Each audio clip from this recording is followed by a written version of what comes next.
Lakukan hal yang positif, maka hal positif pun akan datang kepada kamu. Aku, seorang ibu, it's me, Dwi Handayani.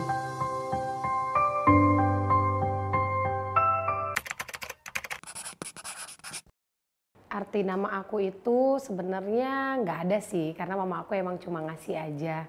Dan kebetulan emang pasaran banget ya. Udah sih kayak nggak ada. Oh, Dwi-nya itu artinya anak kedua. Nah, sisanya menyesuaikan Syah Putri dari nama papa aku, Denny Syah Putra, jadi Syah Putri. Nama panggilan kecil aku dulu tuh Ule. Ule tuh dari bule gitu. Nah, dulu suka dipanggil Ule. Terus abis itu aku tuh dulu anak yang benar-benar penakut banget, bukan introvert lagi tapi penakut. Kalau ada orang datang, aku tuh bakal sembunyi di belakang mama aku karena ketakutan. Terus aku tuh dulu tuh agak penyakitan juga. Dulu tuh aku suka sakit demam, bisulan. Itu bisulannya tuh bener-bener sampai kayak seluruh kepala, kaki, tangan gitu tuh. Kayak bener-bener aku ngerasa kalau masa kecil aku tuh kayak gak ada orang yang suka sama aku dibandingin kakak aku gitu. Dulu aku ngerasa kan aku masih kecil dan aku penakut. Aku merasa mama aku itu adalah orang yang paling nyaman buat aku. Jadi kalau orang pun gak suka sama aku ya udah nggak apa-apa karena aku memang nyamannya sama mama aku gitu. Kehidupan masa kecil aku di Medan itu lumayan agak tough sih ya. Jadi orang tua aku itu kerjanya serabutan, papa aku, terus mama aku sih ibu rumah tangga. Jadi dulu bisa dibilang lebih ke kesulitan ekonomi juga. Jadi benar-benar kita tuh sering pindah-pindah rumah karena nomaden, jadi nyesuain budget kita gitu untuk rumah ke rumah. Nah tapi dulu di Medan tuh walaupun rumahnya kayak kontrakan tapi kayak satu rumah, beda sama rumah di Jakarta gitu. Dulu kondisinya lebih ke pernah kayak susah makan kan, jadi mama aku tuh makan, tau kan minyak jelantah. Minyak jelantah itu kan minyak yang udah bekas digoreng-goreng. Tapi biasanya kan ada rasanya tuh. Terus ditaruh garam sama makan pakai kerupuk. Nah dulu inget banget disuruh beli kerupuk, itu kita yang disuruh beli kerupuk. Karena kan pasti bakal ngutang tuh ke warung. Biasanya kalau orang warung, kalau yang ngutang anaknya tuh suka walaupun diomelin, ngutang mulu gitu. Tapi masih dikasih gitu. Makanya mamaku pasti kalau nggak nyuruh aku, nyuruh kakakku gitu buat beli kerupuk untuk makan itu gitu. Aku pernah merasakan fase yang iri sama orang lain. Dulu tetangga aku depan rumah itu mainannya bagus-bagus karena ibunya tuh kerja di Malaysia. Jadi kalau pulang tuh suka bawa Barbie yang bener-bener rumahnya tuh bagus, ada dapur-dapurannya. Nah aku dulu saking aku kepengennya, tapi aku nggak pernah bilang ke mamaku sih karena aku ngerasa nggak tahu, dulu aku masih kecil tuh kayaknya didewasakan dengan keadaan. Jadi aku kalau misalnya bilang ke mamaku, aku takut membuat mereka sedih karena mereka tuh bener-bener kerja keras juga buat aku gitu. Nah jadi kalau dulu tuh suka bikin rumah-rumahan dari kardus. Nah bisa dibilang dulu aku anak yang kreatif sih. Jadi aku tuh suka bikin baju sendiri, rumah-rumahan gitu. Jadi aku tuh ngerasa ya aku tetap happy dengan bagaimana aku membuat diri aku lebih produktif dulu di zamannya. Tapi kadang-kadang aku malu sih kalau bawa rumah-rumahan aku itu ke teman aku. Jadi kalau ke rumah teman aku ya emang mainin Barbie dia. Jadi emang itu khusus buat aku aja. Aku memutuskan pindah ke Jakarta mungkin karena mama papa aku tuh udah ngerasain kayak ini kayaknya nggak bisa deh di Medan, udah nggak ada pekerjaan, nggak ada pemasukan, jadi kayak pinjam sana sini gitu. Jadi percuma juga, kayak kalau mau tinggal pun jadi gali lubang tutup lubang gitu kan. Nah terus juga bahkan kadang aku sekolah tuh pakai surat miskin gitu loh karena biar dapet free dan gratis dari sekolah gitu. Nah terus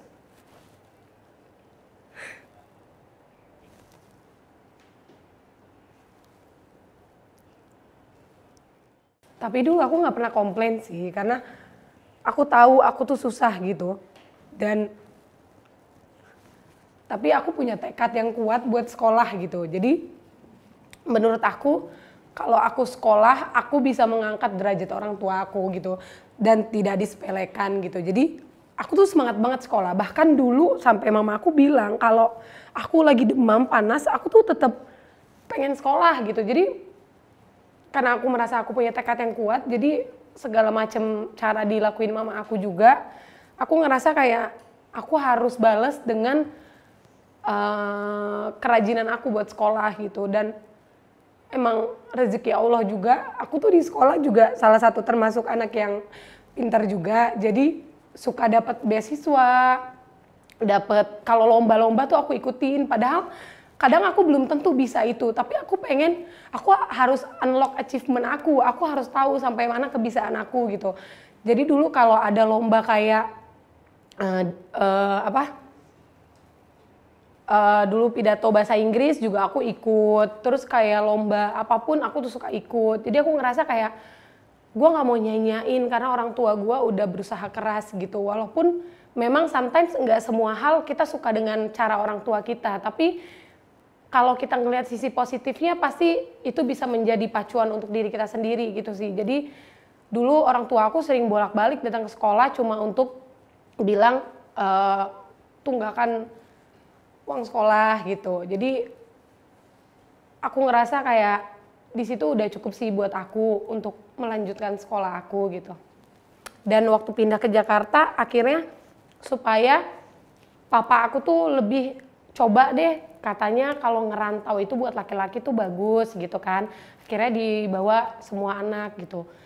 Tapi pun di Jakarta pun juga nggak mudah ternyata gitu. Baru pertama kali pindah ke Jakarta itu ngontrak tuh, kontrakannya tuh yang petakan 3 rumah itu, yang pintunya warna merah marun tuh kalau di kontrakan Betawi. Nah itu pindah ke situ, baru dulu tinggalnya tuh di IKPN daerah Bintaro di bawah Universitas Trisakti yang perhotelan. Terus itu pun kalau setiap sekolah jalannya jauh banget karena rumah aku bukan di komplek tapi di komplek ada bawah lagi, itu ke bawah lagi. Nah pas banget udah tinggal di situ, apesnya aku dapat banjir 4 tahunan atau 5 tahunan aku lupa, dan itu bener-bener kelelep rumahnya. Rumah komplek aja tuh udah kelelep, apalagi rumah yang di bawah itu sih udah kayak lautan. Itu pertama kali udah tinggal di situ kebanjiran. Waktu itu papaku lagi tiduran kayak di kasur Palembang, terus tiba-tiba kok basah gitu. Dan naiknya tuh cepet banget, akhirnya kayak yuk kita bergegas gitu. Sampai nggak sempet bawa perlengkapan apapun, yang dibawa mamaku tuh cuma kayak dompet, kayak adalah sisa-sisa surat emas gitu yang dipakai mamaku gitu. Terus sama udah kita langsung kabur dari situ gitu. Jadi pas kita kabur pun aku juga dititipin sama tetangga. Karena mereka juga kayak masih harus beberes gitu. Akhirnya aku dititipin tetangga buat ketemuan di atas. Nah itu juga pertama kali pindah ke Jakarta udah tidur di pengungsian gitu. Jadi kayak pengungsiannya waktu itu di atas kan, itu di universitasnya kan, kita dikasih di aulanya itu tidur bareng-bareng gitu. Tapi aku inget banget, aku nggak merasa sedih, aku malah tetap membawa prakarya sekolah aku, tugas sekolah aku, dan aku nggak tahu itu kenapa aku bisa bawa. Terus aku cuma kayak berpikir, jadi kayak sekarang tuh kayak makasih ya Wi gitu, udah menjadi sosok terbaik untuk diri aku sendiri gitu, kayak udah mau ngertiin orang tua, udah mau ngertiin keadaan, bahkan lo tetap mau loh untuk mengerjakan tugas lo di sekolah karena takut gurunya itu nanyain tugas aku. Jadi aku malah bawa tugas jahitan aku itu ke pengungsian, dan bahkan di pengungsian aku jadi ketemu sama tukang jahit gitu loh yang tinggal di komplek. Jadi dia ngajarin cara jahitnya kayak gini. Jadi kayak aku tetap menjalani itu se-happy aku gitu. Aku ngerasa kayak hebat juga ya gue gitu. Dulu kalau sekarang pas ngebalik lagi cerita itu kayak bisa juga ya gue, hebat juga ya gue gitu. Dulu tuh karena kita dari keluarga yang susah, kalau ketemuan sama keluarga pasti mama aku tuh jadi orang yang bakal disuruh cuci piring, bantu-bantu masak. Terus orang-orang yang ada duitnya, berduit, itu pasti mereka ya duduk-duduk aja gitu ya di ruang tamu. Terus aku ngeliat dulu tuh mama aku kayak suatu saat aku mau mama aku nggak kayak gini gitu. Aku mau dia bebas untuk melakukan apa yang dia mau, bukan karena suruhan orang lain. Kalau kita bantu-bantu masak atau bantu cuci piring itu sebenarnya wajar aja ya. Tapi kalau karena disuruh, atau bahkan dulu mama aku bahkan udah di momen yang kalau datang ke rumah orang, gue harus cuci piring. Karena dia pasti mengharapkan gue seperti itu. Siapa lagi yang bakal dia suruh gitu. Jadi aku ngerasa kayak gue harus sekolah yang bener. Kalaupun orang tua gue nggak ada uang, gue yakin Allah pasti akan bantu gitu. Allah pasti akan bantu aku. Jadi ya aku cuma bisa minta tuh sama Allah. Bahkan dulu kan aku nggak punya handphone ya zaman dulu karena makan aja susah, masa mau ngarepin beli handphone gitu. Dulu aku minta beli handphone aja tuh aku bangun tahajud mintanya sama Allah. Aku bilang ya Allah, pengen banget punya handphone gitu. Terus sampai pokoknya segala macam. Kalau mamaku tuh bilang mintanya sama Allah ya nak, kalau mama memang gak ada uang sama papa gitu. Nah karena mama aku tuh disepelein, bahkan ya mama aku tuh pernah di momen dia lagi masak di rumah saudara aku yang berduit gitu. Terus pas lagi masak ikan kan pasti mencerot ya. Nah terus si saudara aku ini lewat gitu, terus kena cipratannya. Habis itu dia bilang gini, mungkin dia bercanda, tapi namanya bercanda itu, tapi saat orangnya sakit hati kan jadi nggak bercanda ya. Terus dia bilang, hati-hatilah kak, katanya.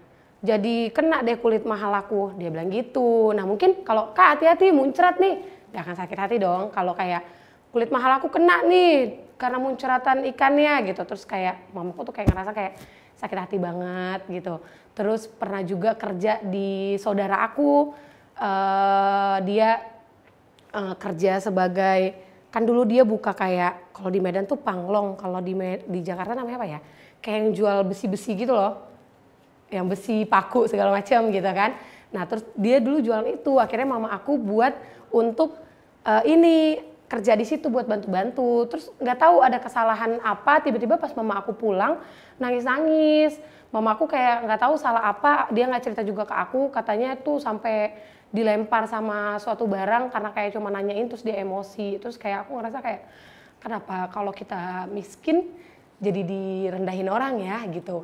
Kalau miskin orang tuh lebih emosi sama kita gitu. Jadi kayak one day gue harus menaikkan derajat orang tua gue. Itu sih yang buat aku ngerasa aku tetap harus semangat buat mereka gitu. Enggak sih, kalau pas masa kecil aku nggak ngebantu-bantu kerja, tapi waktu SMP aku suka cari kebiasaan sendiri. Dulu kan aku kan dibilang kreatif, bisa jahit-jahit. Jadi tuh aku tuh dulu suka begadang, nyelesain bando-bandoan gitu, bando pita segala macam buat dijual ke sekolah. Itu waktu SMP. Nah waktu SMA sama, aku juga ngejual bando-bando. Gara-gara pas aku ngasih pita ke temen aku yang suka pakai pita-pita gitu, yang nggak berhijab. Terus dia bilang, jualin aja, lucu-lucu tahu katanya. Karena jahitan aku tuh kan rapi gitu dulu. Pas SMP tuh aku dapat nilai jahitan rapi gitu, bener-bener kayak gurunya nanya, ini pakai mesin jahit gitu. Nah akhirnya aku ngerasa, bakat aku di situ tuh gitu. Ya udah, aku buat bando-bando pita-pita dan teman aku beli. Terus mama aku kan pintar buat keripik. Akhirnya aku jualan keripik tuh SMA. Bayangin pagi-pagi aku udah bawa keripik buat dijualin. Aku ke ruang guru buat ngejualin keripik ke teman-teman. Terus aku ngerasa kayak sebenarnya ada nggak sih rasa malu? Ya ada sih rasa malu, tapi ya cuma ini yang bisa aku lakuin buat ngebantuin orang tua aku dan bisa nambah-nambah uang jajan aku.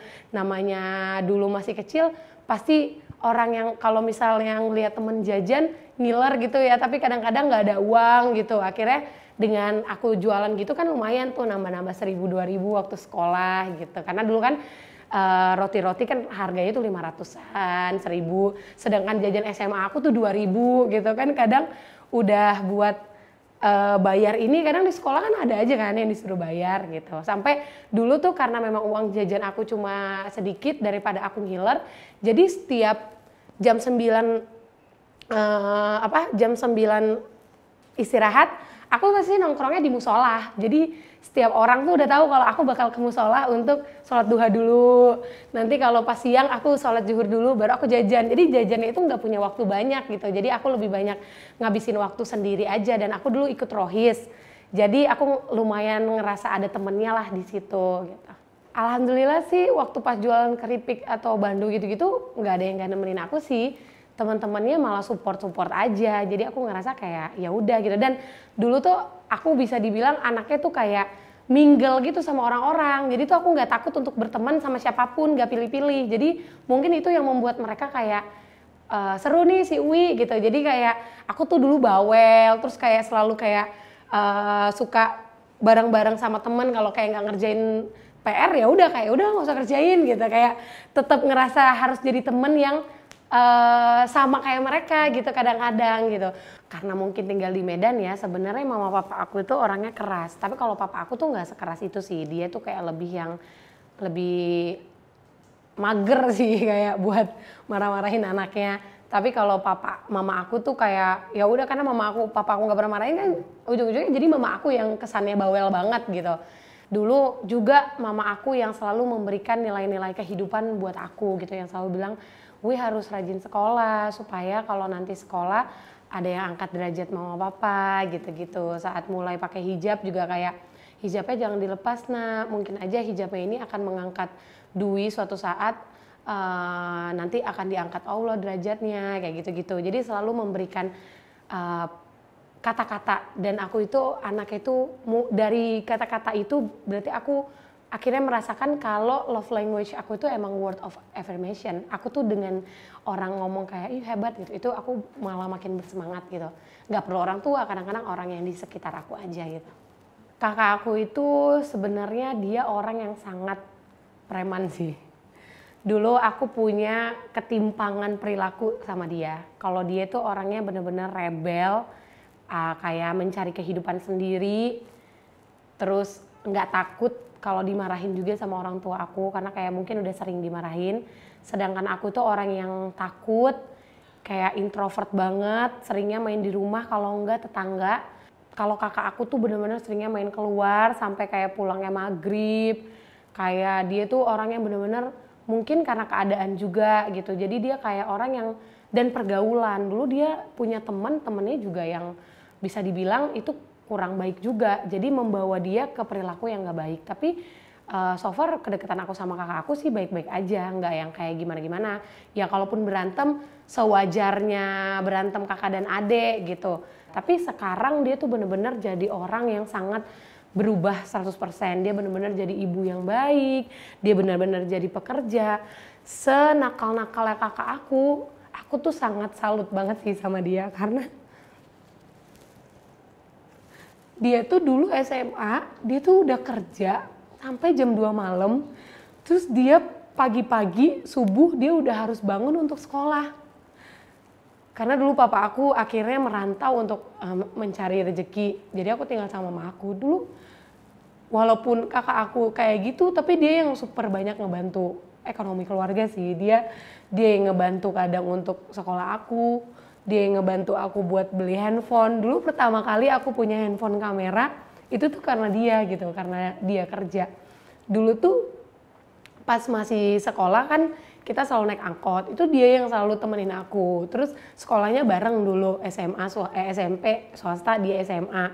Terus dia yang selalu kayak jagain aku gitu, dia yang preman. Kalau misalnya kayak aku kenapa-napa, siapa yang ini adek gue, karena emang hari-hari kayaknya preman banget. Kayak dia jalan di depan, belakang itu komplotannya cowok-cowok semua, jadi dia ketuanya gitu. Jadi kayak dulu tuh aku aman banget di sekolah, nggak ada bullying tuh karena ya kayak mungkin karena pengaruh dia juga gitu. Kakak aku tuh yang dulu selalu berusaha keras, sampai kakak aku tuh dulu kurus banget karena capek kali ya kerja. Terus dulu aku masuk Apnon. Apnon itu kan bisa dibilang biayanya tuh mahal banget. Biaya baju, biaya ini, belum lagi teman-temannya yang kayak bisa dibilang rata-rata orang kaya gitu. Dulu kalau nggak ada kakak aku kayaknya aku nggak akan kebeli tuh baju-baju Apnon yang harus bayar 1.500.000, harus bayar kayak 1 juta gitu, berkali-kali gitu. Alhamdulillah sih kakak aku dulu strong banget, jadi itu yang bikin aku bangga sama dia.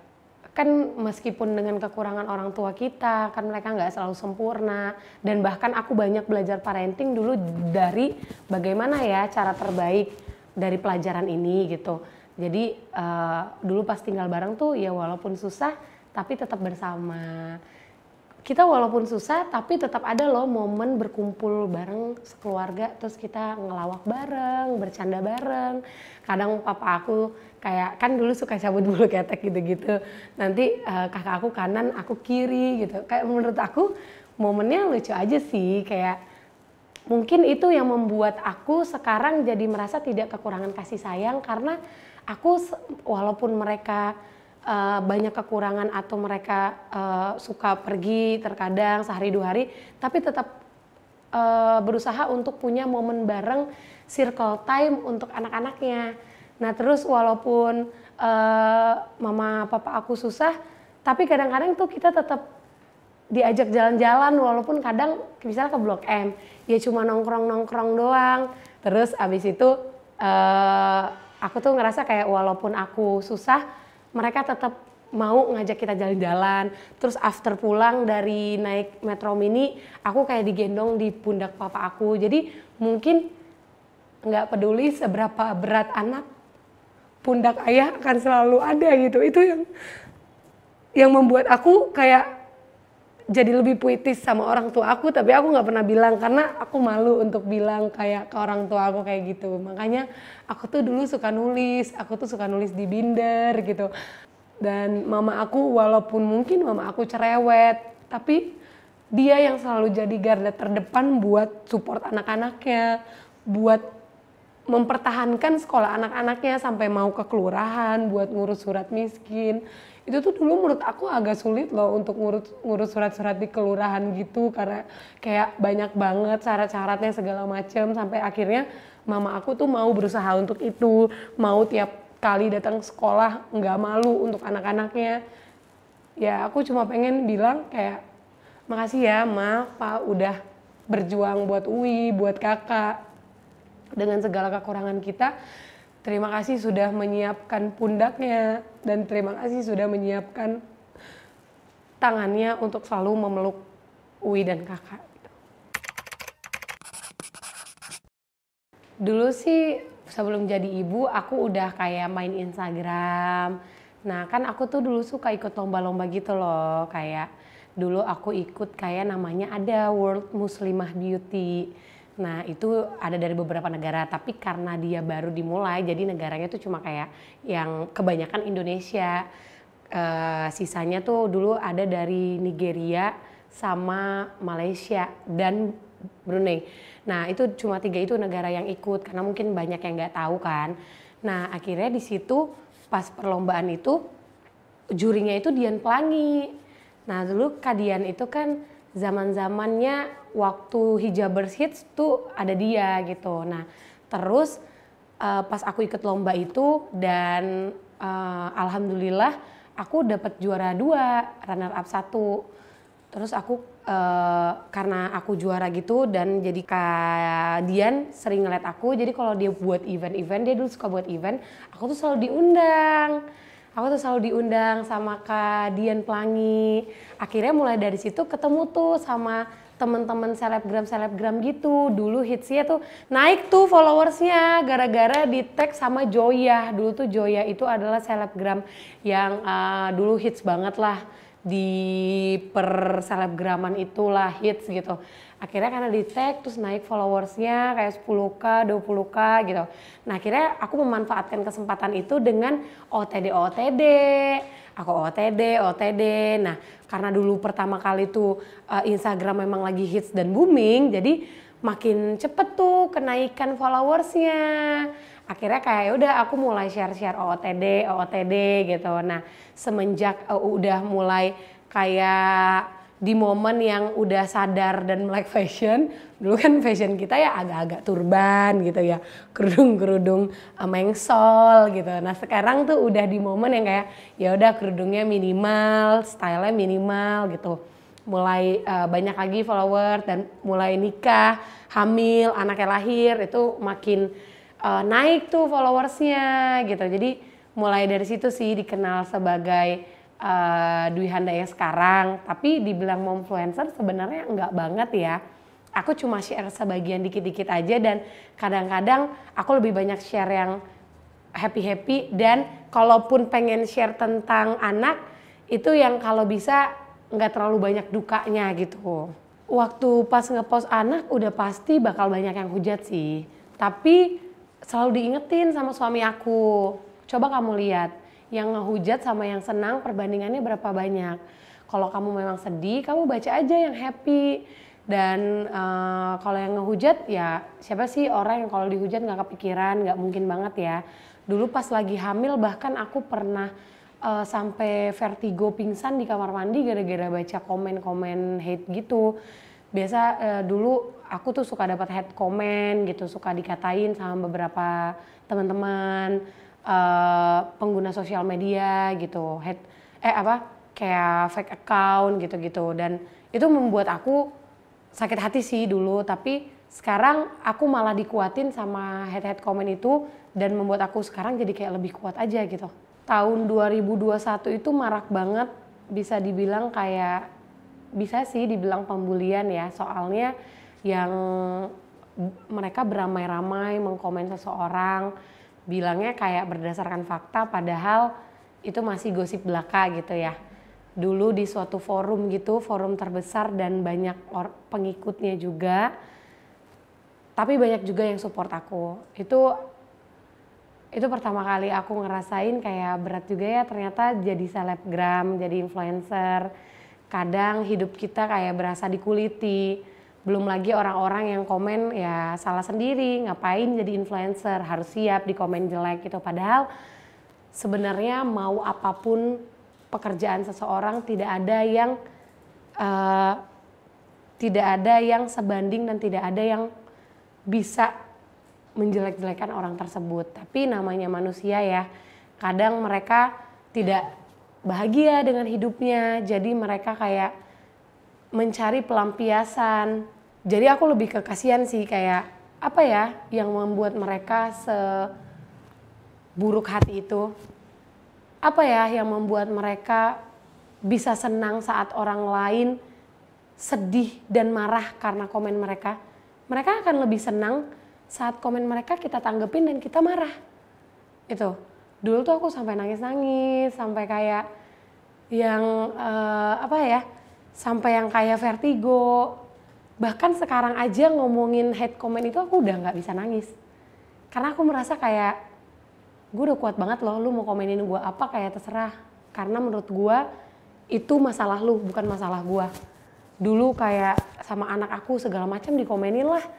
Kayak anak aku ini itu dikomenin, tapi malah buat aku belajar sih kayak yaudah deh nggak semua hal gue posting gitu. Jadi aku sadar diri aja sih tentang hal itu dan membuat aku kayak lo kalau sekarang aku suka dapat hate comment kayak ih gini, aku malah balas baik-baik kayak iya makasih ya gitu. Dulu sih kayak agak emosional ya, kalau kayak lu gini, diem deh lo gitu, masih yang kayak gitu.